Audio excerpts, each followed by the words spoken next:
Krishna.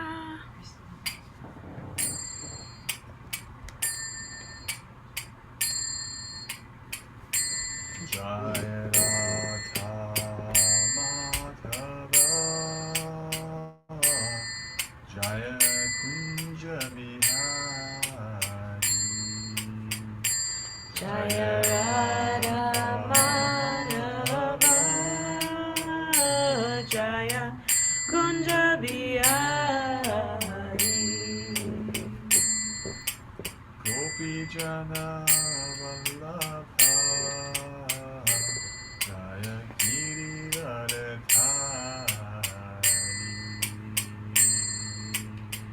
Gopi Jana Vallabha Jaya Girivaradari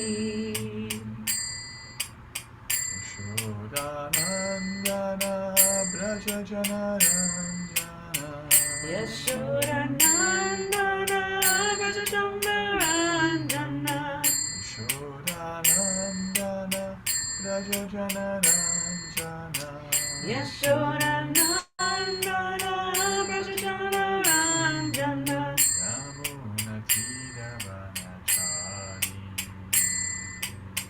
Yamuna Tiravanachari Yamunatiravanachari Yamuna Tiravanachari Yamunatiravanachari Jaya Radha Madhava Jaya Kunja Bihari Jaya Radha Madhava Jaya Kunja Bihari Hare Krishna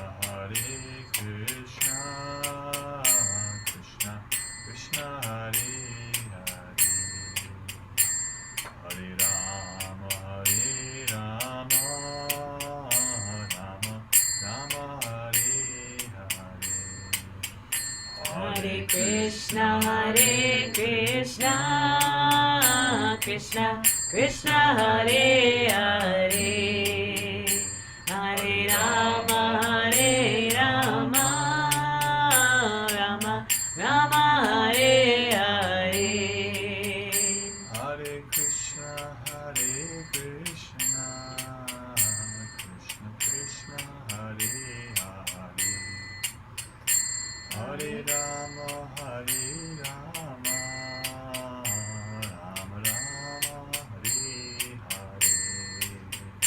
Hare Hare Krishna Krishna Krishna Hare Hare Hare Rama Rama Rama Hare Hare Om Namo Bhagavate Vasudevaya Om Namo Bhagavate Vasudevaya Namo Bhagavate Vasudevaya Om Namo Bhagavate Vasudevaya Om Namo Bhagavate Vasudevaya Om Namo Bhagavate Vasudevaya Reading from the Srimad Bhagavatam, Canto 1, Chapter 2. We are in text 21, 1, 2 to 1. So this is not the end of the chapter, but it's pretty much the end of this series of verses we've been reading about the development of one's consciousness in the practice of bhakti. Tell me what text was that, I'm sorry? 1 to 21. So verse 16 was about how by rendering service to devotees, one develops a taste, hearing and chanting. And then 17 is about how when one hears and chants the names, qualities, forms, pastimes, activities, and the supreme, one's heart actually begins to get purified. One starts to lose their attachment to the lower modes of nature. Verse 18, verse 19, they become happy, satisfied with their own spiritual status and what's called self-equivalent and with goodness. And then 21, today's verse. Vidyate hridaya granthishchadyante sarva samshaya Shiyante chasya karmani drishta ivatmanishvare. Translation and purport by His Divine Grace A.C. Bhaktivedanta Swami Srila Prabhupada. Thus, the knot in the heart is pierced, and all misgivings are cut to pieces. The chain of fruitive activities is terminated when one sees the self as master. Purport. Attaining scientific knowledge of the personality of Godhead means seeing one's own self simultaneously. As far as the identity of the living being as spirit self is concerned, there are a number of speculations and misgivings.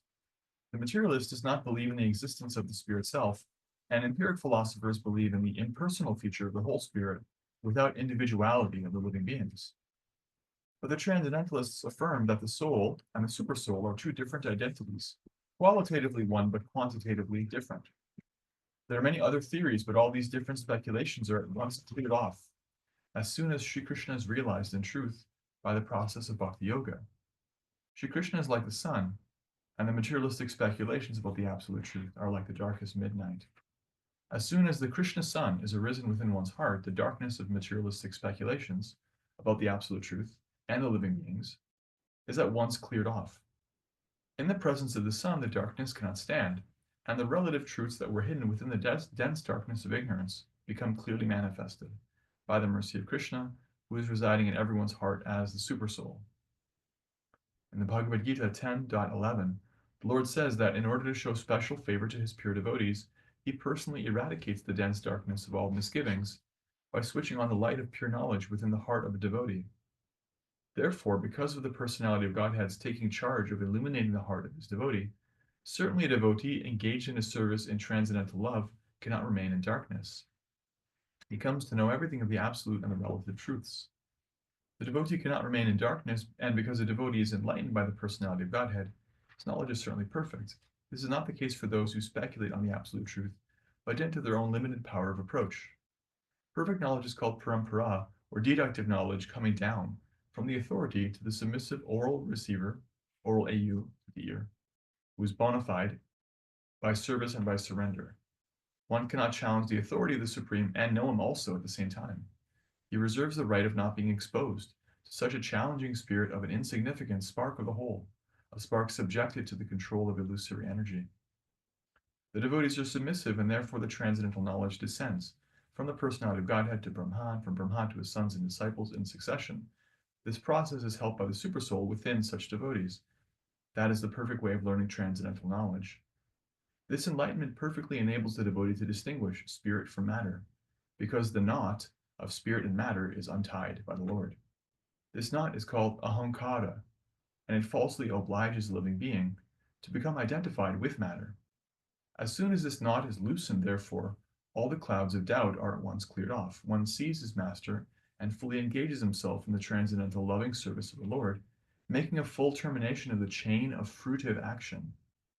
In material existence, a living being creates their own chain of fruitive work and enjoys the good and bad effects of those actions life after life. But as soon as they engage themselves in the loving service of the Lord, they at once become free from the chain of karma. His actions no longer create any reaction. Jai Srila Prabhupada ki jai.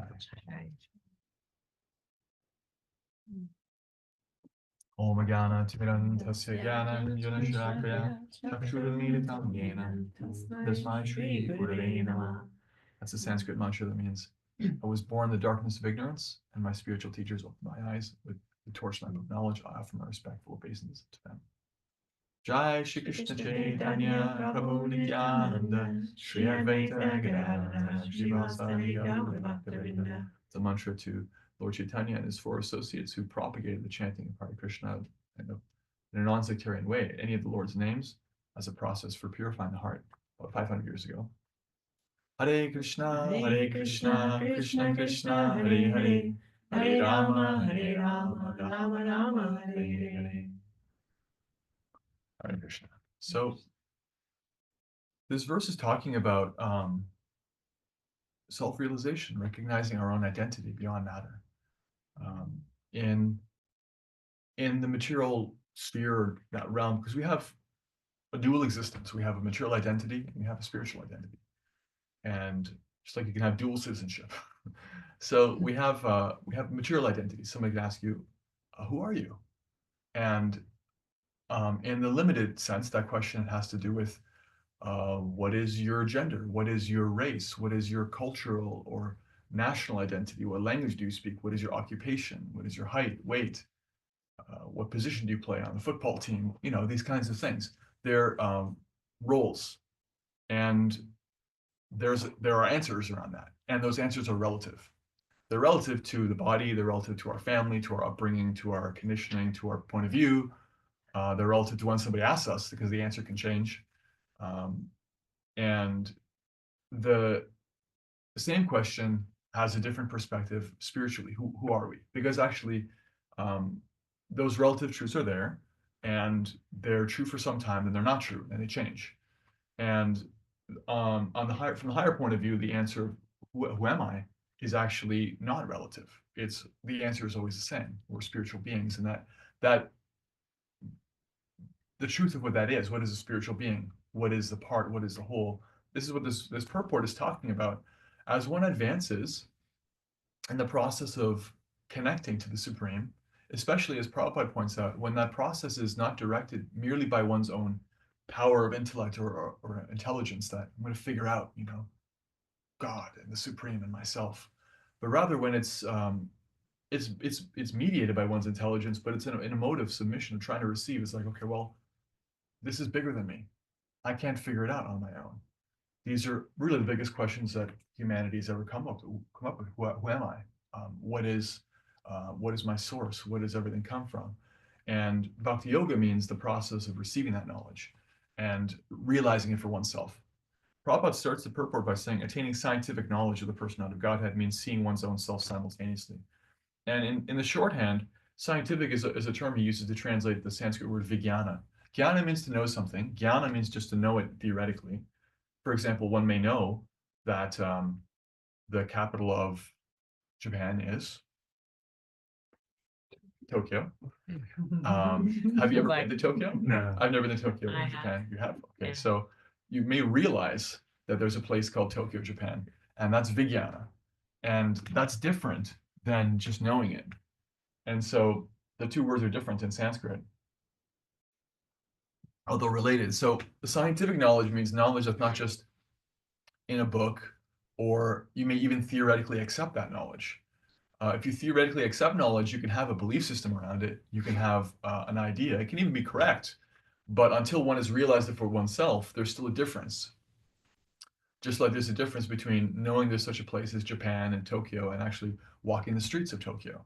There's a difference between that. One is realized. One is through experience, through one's own senses and mind. One is an interactive experience. And the other one is maybe even a description of other people's interactive experiences. Maybe a travelogue, but still it's different. So at this stage, after the heart has been purified, after one lets go of and is purified of lower attachments, one's own addictive tendencies to a degree are released, one's own ignorance and hankering and need for constant activity are released, there's a sense of peace that descends, one actually has the ability to see themselves and the Supreme more clearly. Just like if you have a body of water, if the water is still, the sand and sediment settles, the waves are still, you can see through it. You can see what's at the bottom. You can see the little fish, you can see the coral, whatever is there. And if that's not the case, if there's stuff in the water, it's being whirled around, it's moving, then you can't see as deeply. So the heart is like that. Because of intense activity, because of our temporary short-term distractive tendencies, we see what's in front of us. We see the impression I have of, what I just did, or I'm thinking about the future, or that commercial jingle from when I was a kid, and all these things are there in the mind. And then when that sediment stills, then we can actually see a little more of ourselves. And this verse Prabhupada talks about an analogy. When the sun rises, you see the sun, but you also see your own self. You see everything else too, because the sun is self-luminous. That's the nature of the sun. It's the only self-luminous object. The moon is also reflecting the light of the sun. It's this powerful, independent, cosmological thing that as soon as it's there, everything changes. And when it's not, again, everything changes. So we're actually not fundamentally in Bhakti Yoga, the science of approaching in this way, we're not actually approaching on the merits of our own intelligence and intellectual prowess. which is good news because the greatest minds since the beginning of time have never been able to figure anything out fundamentally about the personal feature of the Supreme and about their own self. The closest they've come is what's called knowledge of Brahman in Sanskrit. Knowledge that there is a spiritual reality to life, that I am a non-material being. There is something about me that persists. There is a way in which I'm not all these other things. I'm not male or female. I'm not old or young. I'm passing through that. I have an experience of these categories of material reality, and I'm beyond that. I'm transcendental to that. What exactly is beyond and what to do about it, how to act in that way on that platform is not clear if one merely approaches through trying to figure that out through one's own intelligence. Bhakti yoga means, okay, what does the Supreme say for themselves? If there is such a thing, can I suspend my disbelief long enough to try to apply any process to my life and see what actually I can appreciate and realize? So as this series of verses began by talking, there's a way in which when one has some appreciation, we exercise our own appreciating capacity. We're little appreciators, we're little units of attention and appreciation. There's some appreciation for the idea that there could be something spiritual to life. And then we associate with persons, actually verifiable persons, not a theoretical potential supreme person or God, just human beings in front of us who are more experienced than we are in spiritual life. And we have some appreciation for them. We think, well, I don't know if this works or how it works, but I'll try hearing. And what is the process that's coming down that they're applying in their own life. We hear about the hearing process of chanting mantra. In Sanskrit, mantra means man means the mind, tra means to free. There's a way in which bhakti yoga is what we can call like sonic yoga. Yoga itself is a word meaning to connect.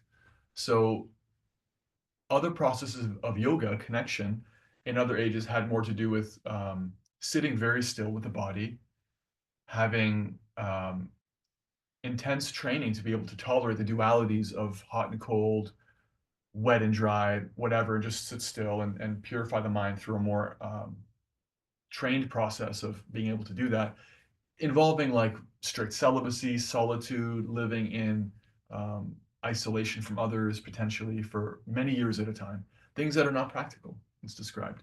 We don't have the capacity for that. We're too distracted. We're too engaged in the world. We're too invested in the material side of our life to be able to realistically just, okay, I'm going to just check out and go live on a mountaintop for the next 60 years and maybe I'll have a glimpse. Maybe I'll die and take birth again having leveled up 1% and I'll do that a few times. That's not practical for people.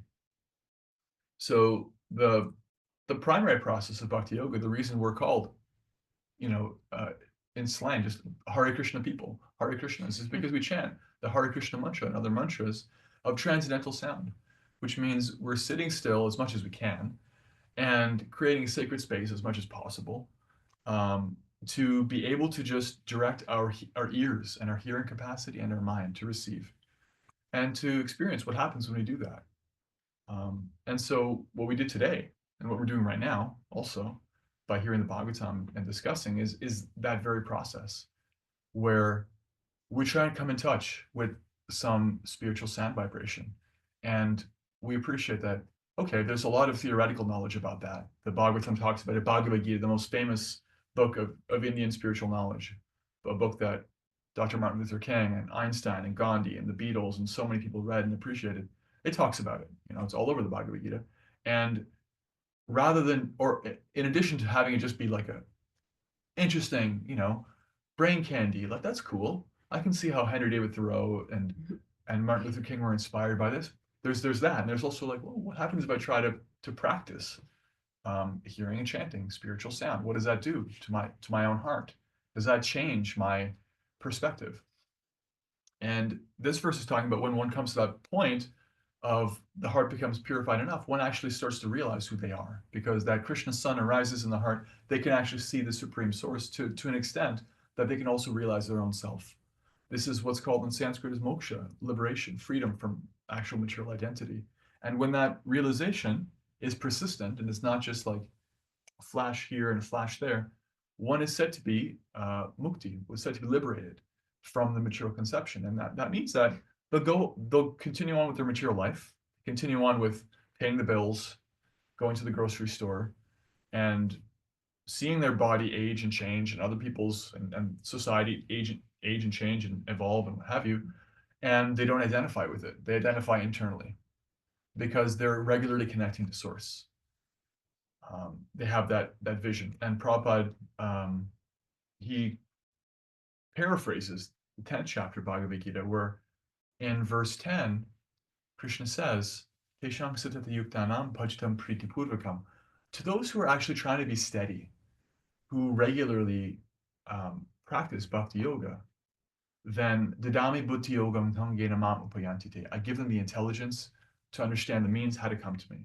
And the next verse, Krishna says, for them who are steady in this and dedicated to this process, I lift the torchlight of knowledge. He uses an analogy, Krishna does. Just like the sun eradicates darkness, classic analogy, darkness is ignorance, light is knowledge. He says, I lift the torch to eradicate your own darkness. I actually make it clear to you. Because Bhakti Yoga is saying, the process of saying, well, okay, I can't figure it out. I'm not going to try to figure it out on my own, but I want to know. You know, I really want to see you, Lord, as George Harrison sings in My Sweet Lord. I really want to know. And that process of Bhakti Yoga is, okay, I will apply what Krishna has asked me to do, and I will try to receive what he's given me in terms of a perspective, in terms of vision. And Krishna says, I lift that torch of knowledge to eradicate that darkness so you can actually see me and also yourself. And this is to be aspired for. We want this. I would argue, actually, anybody who has any steadiness at all, really, in their bhakti practice, has had some glimpse of this. There's a way in which we actually all get a glimpse of, I don't know who I am. I don't know what's going on, but there's something mysteriously attractive about this mantra. There's something in these Bhagavad Gita texts of wisdom. There's something in this process. And that something becomes, it starts to coalesce. One starts to get a little bit more vision. Just like as one is driving, in the distance, you can see something coming up. It's like, I don't know what it is, but it's kind of like a big something. And then you see like, oh, it's a mountain. And it's got this shape. And there's distinction. And there's actually individuality. It's not just one thing. There's actually 1,000, 10,000, 100,000 different trees. And there's raccoons and special varieties of birds and flowers. As one gets closer, the details come out. So this series of texts talks about, just to review, like, yeah, that body of water that is the heart stilling and becoming transparent enough so we can actually see ourselves. And the details starting to come into view by the receiving process of Bhakti Yoga. Bhakti Yoga is the receiving process. I also call it the process of appreciation, dedicating our intelligence, willingly dedicating our intelligence, dedicating our point of view, our perspective, our attention to spiritual sound and seeing what happens to the heart. So those are some thoughts. Also mentioned Krishna saying the very same thing in Bhagavad Gita, where he uses the analogy of a torchlight that he lifts himself when no one starts to approach him. I think the Bible says God helps those who help themselves, right? You apply yourself, and that application is important. And also because that application is in the direction of surrender, of reception, then there's the God helps you side of it. Because we're saying, I'm not going to try and figure it out on my own. In material life, there's a lot we have to try to figure out on our own. We have to kind of like do our own homework, and we can kind of, if we have the gifts in a particular field, we figure it out with our own intelligence. And spiritually, that's just not so much the case. There's us, and there's also the Supreme, and there's a relationship, and there's a way in which we're approaching through their help. Hare Krishna. Okay, so now we'll take any reflections, anything that stood out from the verse, from the talk, from the commentary. Reflections can be comments, can be questions also. So something that came up for me, it's an interesting, I know the kind of the why, right? Because we have had many lifetimes and have had all different experiences and have all different karma and things. But it's interesting, like, I think about how important it is to serve devotees, because I find personally it's easier to see God in Kishori and in Tracy and in Martin and in Shamya than sometimes it is, and Renee, than sometimes it is for me. So I think it's just interesting that, like, you know, yes, we're spirit souls. I know we're spirit souls. I know that this is like our true, you know, our true identity. But yet it's easier for me to see it in somebody else than sometimes it is to see in myself. Yeah, Mm. that partly has to do with we have more stories around ourselves than we do other people. And it also has to do with the fact that when it comes down to it, at a spiritual level, we're actually little givers. We're not standing on our own 2 feet. We're not completely self-sufficient. We're not this the total supreme source and everything's revolving around us, despite what my ego may think. You know, I would like that to be the case egoistically, but it's not true. We're actually little givers, and so our relationship with the supreme is one of giving, and of being in the position of being maintained rather than maintainer. And so the reflection of that in our relationship with other people is that we actually thrive and grow by giving. And we can see that even materially. Even if someone has no interest in, no conception of spiritual truth, they become elevated and happier by being free of their own ego. They give to their family, they give to charity, they give to their country, they sacrifice.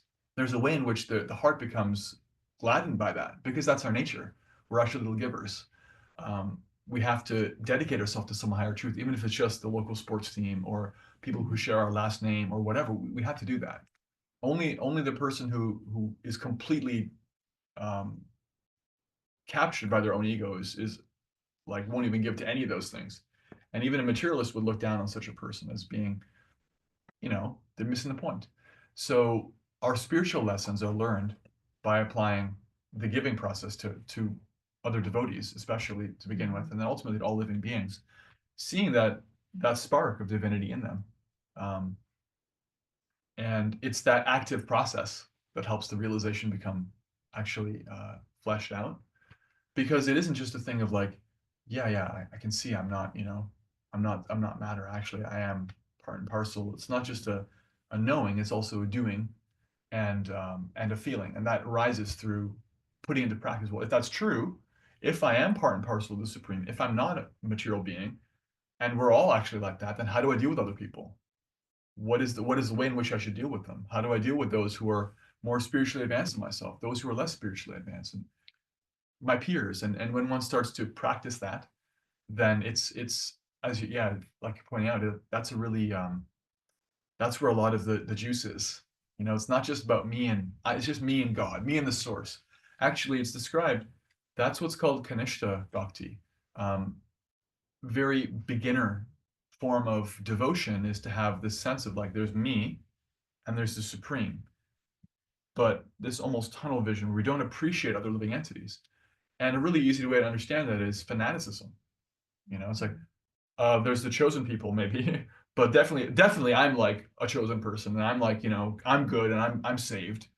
And you can find that in any tradition in the world. It's the very beginning of a spiritual life. It's like this tunnel vision where you actually have some spiritual realization, but it doesn't extend to how you actually handle yourself or conduct yourself in the rest of your life. You don't deal with your own body, with other living entities, with nature, with non-humans, even with other humans who look different than you necessarily, as spiritual beings yet. So it's kind of like entry level spiritual life. And what you're talking about is like actually the the ability to go beyond that has a lot to do with how we deal with the people who are a little bit more advanced than us in bhakti, or at least our peers. And that provides impetus and momentum to actually goes into like actually dealing with everybody, and then even non-humans as a spiritual being. You can look a dog in the eyes and be like, yeah, there's a soul in there looking back at me. And they can't speak a human language, but I can see there's a non-corporeal, non-material entity there. It's like that appreciation and dealing with them that way. All these things come from um, that that active ground of how we interact with devotees. That's really common to feel that way. I feel that way too.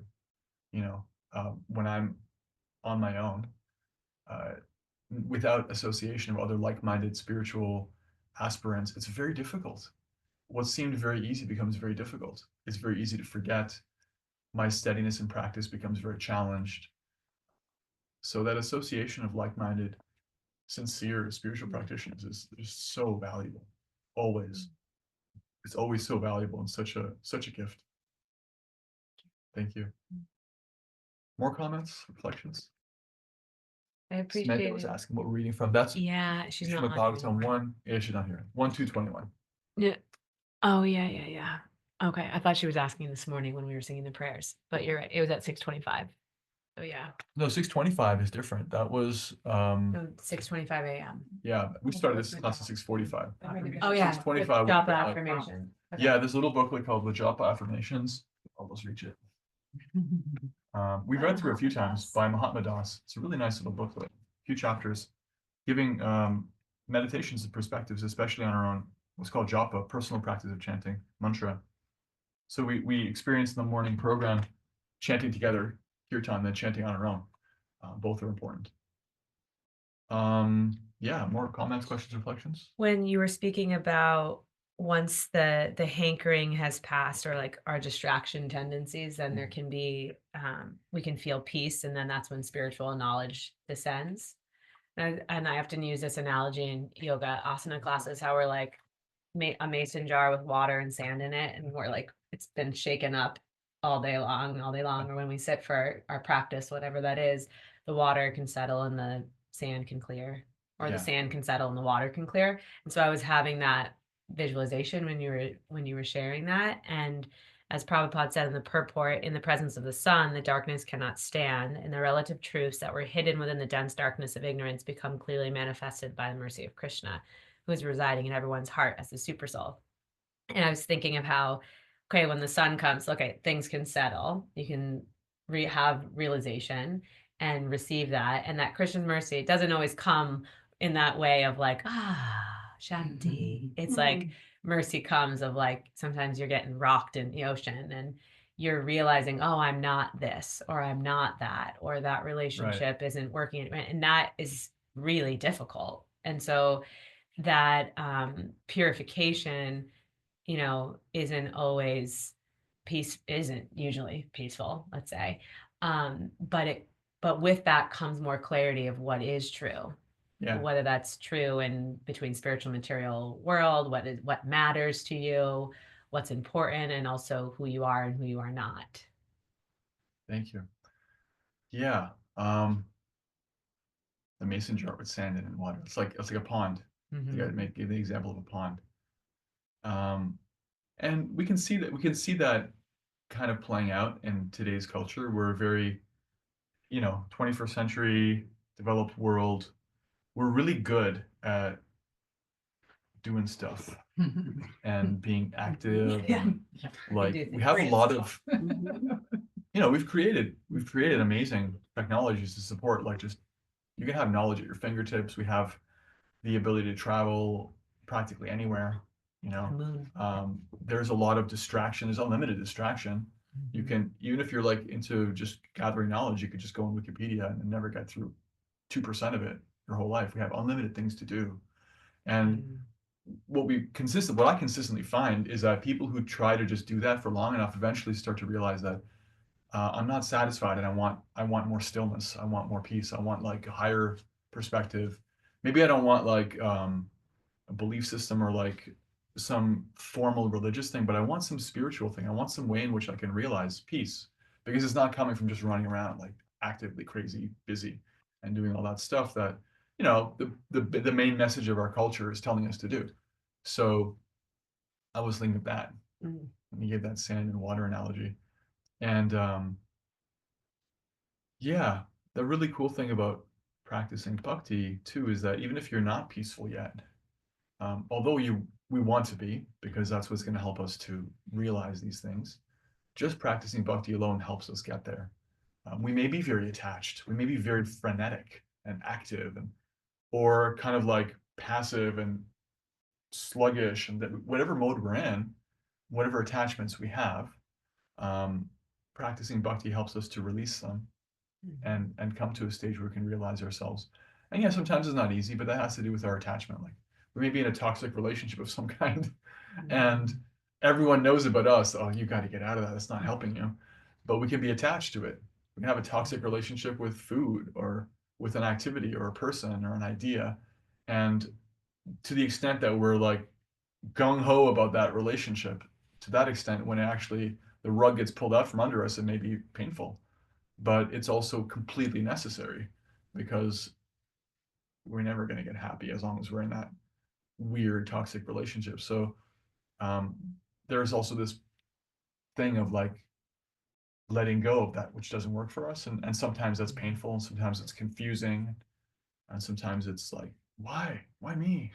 You know, there's like resentment or anger, whatever may come up, and it's also mediated by a loving agent. Krishna actually cares about us. He's not doing it to, haha, look at him squirm, suckers. Now they'll know who's in charge. There's no power trip. There's a way in which it's like, you know, like a parent may put you in timeout, and there's no ego there with a loving parent. It's like, oh, I can't wait for them to realize what they need to realize and come back out of timeout. I can't wait to give them their allowance back. I can't wait till they can, deal with me as a peer. But for right now, they got to clean their room. They got to learn what they need to learn in this moment. And I will be the bad cop if I have to. So that's there. But the love never is interrupted. There's no egoistic way. In a real loving relationship where a parent would like just try to keep you under their thumb, it doesn't work like that. So that's my reflection on your reflection. Any other reflections, comments, Yeah. questions? I think it's so interesting that the pull is so strong. Like once you start learning, for me, the more I chant, the more I read, the more I learn, the more I want to chant, read, and learn, but not in the same materialistic, frenetic way that everything else in my life works. Like I have gotten excited about my career and work and gotten that kind of adrenaline push, like I want to do more. But when I'm looking at Shastra, I'm looking at my bhakti practice, there's a calm, grounding energy surrounding it versus I don't know how to describe it other than what I've already said, but like it's just a different energy. It's a different piece. And like when I'm having, a crazy week like I am right now, and things are nuts with work, and then there's gig tonight and lots of things to do and the weekend's full. I'm really hankering for the reading and chanting and learning because that's still active, but it's also calming and grounding. And I just find that an interestingly ironic and peaceful. Yeah, and that's why we can see that even the very advanced devotees may be very active. Srila Prabhupada was very daring and active in his an experience with the international movement that he started and transplanted, because he had to be. It wasn't going to happen without that.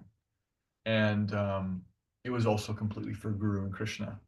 And so his internal experience was, by his own admission, like his internal experience was basically uninterrupted communion with Guru and Krishna all the time. But his external experience was like, get 2 hours of sleep, wake up, chant japa, give class, go to the morning program, go on a walk, talk to people, give another class, translate, write, transcribe letters, travel for 6 hours, talking the whole way, transcribe more letters, arrive in the morning, get no sleep, go to the next thing, deal with this problem, put out that fire. It's like, it's actually staggering how much he got done with external vision. One could be like, wow, like what an amazing entrepreneur, what an amazing, but it's actually not the same thing, because his internal realities, as you're describing, he's operating under the spiritual energy. He's not operating under like, rajasic, intense endeavor. He's not like some of these motivational speakers who are like, they can teach you how to get out of tamas. They can get you like out of your bed in the morning, help you wake up in the morning. They're like, there's some of these people, like I won't name names, but they're on stage and they actually have to have fans blowing on them because they're putting out so much heat from their body. There's so much rajas. There's so much intense energy from them because their whole vision is like, how can I help people who are stuck in tamas, like in victim mentality, in like idleness, bad habits? How can I help them get to the point where they take charge of their life and, go for what they want? And whether it's going to school or making money or getting a partner or getting out of bed, that's like the rajasic message of the American dream and modern life. Prabhupada wasn't like that. He was internally, like you're saying, it's just very peaceful, very sweet. And what we have to look forward to is that even when things are very intense, if we're very advanced in bhakti, we can ride that and see it as more of our relationship with Krishna playing out, instead of being like, like the experience of being buffeted by waves. You just completely, like, if you've been in a wild ocean, you're just kind of smacked around and completely dominated by that. That's the experience of being in the modes of nature. So we can appear externally to be very active in bhakti, but the internal experience is still one of satisfaction, conviction. And even if you do have to work very hard, it's not like it's based on, I need to gain that, or I'm afraid of losing this. There's a calm, there's a sense of like, yeah, this is the right thing for me to do. And one is not like trying to fill a hole. Yeah. Thanks. Nice reflection. Anything else?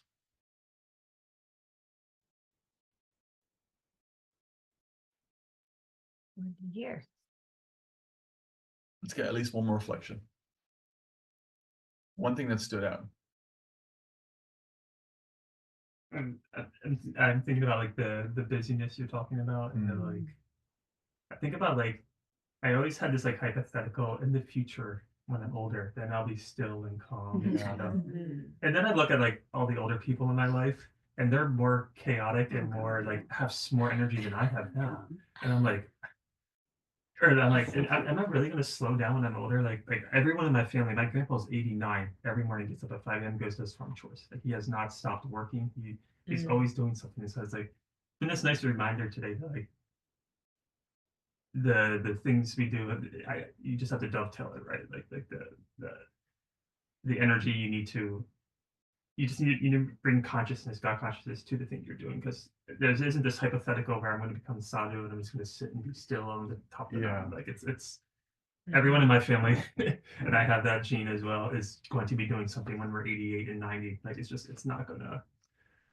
Who knows? Maybe, but yeah. Because the thing, the body's going to slow down. We know that. Yeah. Eventually. Yeah. But what we actually find is that it's a good news, bad news thing. Because someone can say like, and this is really common. This spiritual procrastination, like I'm too busy for spiritual life. I don't have time for that. Don't you know what I'm saying? I'm doing so many things. I'm paying these bills. I'm taking care of all this stuff. It's like, yeah, and there is actually no ideal time. Yeah. The best time was like when you were 5 years old. The second best time is right now. So that's good news. The bad news is that we don't have that crutch to lean on of like, well, it is going to get easier. No, because what happens is the mind becomes conditioned by whatever we do, whether we're very active or we're very passive, or we're like, this personality or this personality. It's like, whatever you interact with, whatever you're identifying with, wherever your attachments are, that's just going to be in your mind for your whole life. If we don't actually take any stand and be like, you know what, maybe I can't do it perfectly. Maybe I don't have all the answers, but I'm drawing a line in the sand. I'm going to try. If we don't ever do that, we just get pushed around by our own mind. And we're going to have those, commercial jingles from when we were 5 years old in our head when we're 85 years old. It's like one person may have this commercial jingle, another person has that one, and that's the difference. But we actually have to take a stand and be like, well, I actually want to know.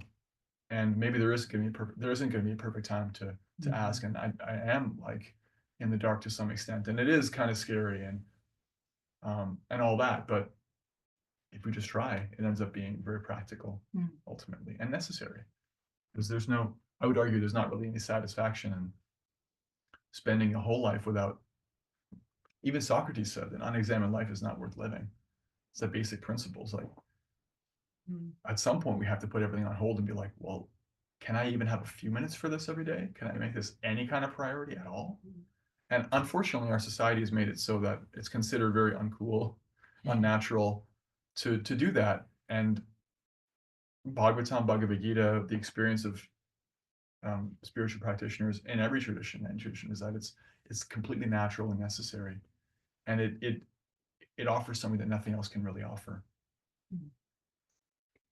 Not to say that this is not a negative view, but I think it's backed by Shastra that as we go through, as the world continues to progress, we're falling deeper and deeper and deeper into Kali, right? And so I can say that it was probably easier for me to meditate pre-cell phone, even with my child and all those things. And now it's like we've been conditioned to always to have stillness is not okay. Like I'm on my phone way too much, right? And so like that to point to your point to say like we're not going to get any less busy. Yeah. Material world is like actually Yeah. progressing to the point where it makes sure that we don't ever have to be with ourselves and we don't have to be quiet. And it's giving us all these things. Like, so when we think about like even our parents, like sometimes I think religion was so popular because like people didn't know what to do with their brains because they did have downtime. We don't even have downtime anymore. We can always be. So I think it's just going to get, when I think about what you just said, I think about it a lot. And it's Yeah. like, okay, when I'm retired or when I'm out of this job, and I'm like, well, no, because it's not going to happen, and it's going to continue to be filled with even more junk as we progress and Right. grow. And the reality is you may not make it to retirement. Yeah, We have no idea when we're gonna leave. Yeah. Yeah, some people complain about, oh no, I've gotten old. One time I was around a friend of mine and I said, because this friend of mine, we went to high school together, and I said, wow, we've really gotten old, haven't we? And she looked at me, she said, a privilege denied to many. And I was like, yeah, wow, Yeah. well said. She wasn't even practicing bhakti yoga or anything. She just like had some life experience and recognized, yeah, we're lucky to make it to middle age. Yeah, that's the flow we're in. That's the current that we're in. Unless you choose to opt out of that and go into a more natural lifestyle, if we're in this modern developed world, that's what's going to be on the table. It's going to get busier and busier.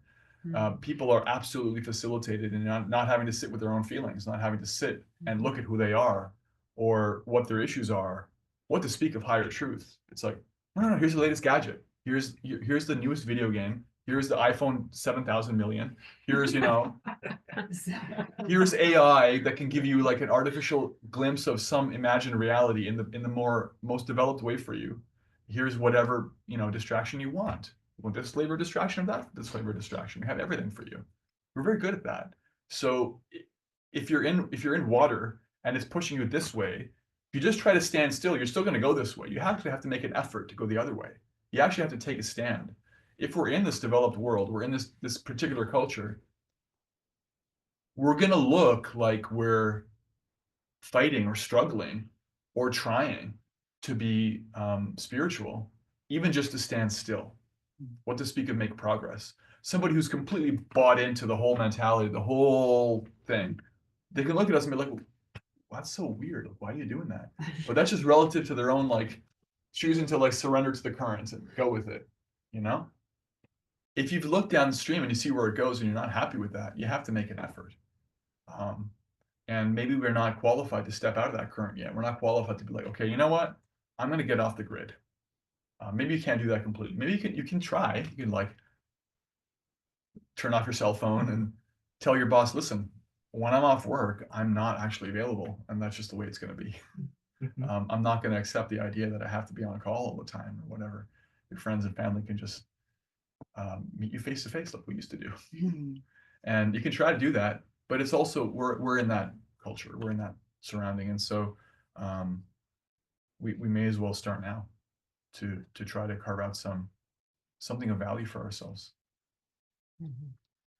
Because it's not going to be, no one's going to be like, okay, you did it. You worked really hard for 50 years. Here's what you deserve. No, not so much. Hare Okay, Krishna. 2 things. Great. Out of our head, into our heart. Mm. Our heart becomes clearer when things settle. Those are the takeaways for today. Head The into nuggets. your heart, The little nuggets. and the heart becomes clear when we settle. Jai. All right. Srimad Bhagavatam Ki Jai. Hare Krishna. Welcome especially to Ryan. Forgot to mention he's here for the first time. So happy to have you. Is anybody here a paddler? A paddler. Not regularly. Like a Have boater, a paddler? I'm a stand-up paddleboard. canoeing, kayaking. Kayaking, rafting. 'Cause Yeah. There's a concept in paddling. It's called the back ferry. And when there's an obstruction in the water that you have to not run into, right? You have to get away from this obstruction. there's a tendency with new paddlers to point their bow Mm. towards the obstruction and to The bow paddle means The front of the boat. Front of the front boat, boat, yeah, and and then the paddle to the side. and to paddle downriver. But what you're doing, you're combining the paddle strokes you're taking along with the flow of the water, Yeah, and you're pushing yourself towards that obstruction even faster. yeah, So if you turn it around and you point your stern on the back of the boat Mm. towards the obstruction and you back ferry, you Mm. paddle backwards and it's slowing you down, it gives you more time to get away from that obstruction. Mm. And when you were talking about a water and being shaken up and kind of having to go backwards Mm. to go onward, Mhm. that's what I was thinking of. yeah. Mm. It can look like, it can Go look back, like a Barry. loss of your time. It can look like you're actually like losing time. If you actually choose to carve out a period of your day where you're like, you know what, I'm just gonna practice spiritual life. And for me, that means like chanting Hare Krishna, chanting mantra for even 5 minutes. The mind, the conditioned mind can think like, well, that's 5 minutes I could be using to catch up on my email. Like, what are you doing? But actually, when you put that in, whether it's 5 minutes or a couple hours, you get back such capacity Mhm.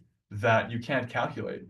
You know, it's just like what you're saying. Like, it seems like I should just like straightforwardly, but that's just gonna take you there faster. Yeah. If we actually carve out some time for ourselves, we lose that time apparently, but we get so much more capacity in the other 22 hours of our day or whatever it may be, that the math is completely changed. And it's something to be experienced. You can't guess that necessarily. So And maybe you then avoid the obstruction. yeah. And don't flip. Don't flip. Might be. That's why we practice, because you will flip many times. Just gotta know Along how the to way. back up. Yeah. Jai. Jai. Yeah. Oh, Tanya says, thank you, Prabhu. I have to get ready to go to PT. Thank you for the beautiful morning. Hare Krishna. Hare Krishna. And Leanne's been here listening. Jai, thank you, Leanne. Srila Prabhupada ki jai. Jai. Srila Bhagavatam ki jai. Jai. Now let's offer our respectful obeisances to all the Vaishnava devotees of the Lord. They're just like desire trees and fulfill the desires of everyone and are full of compassion for all living souls. Vanchakalpatarupshascha kadasintuvyeva patitanam bhavanebhyo vaishnavebhyo. Anandakoti Vaishnavavrinda ki jai. Jai. Thank you to our YouTube crew. Thank you, everybody. Hare Krishna.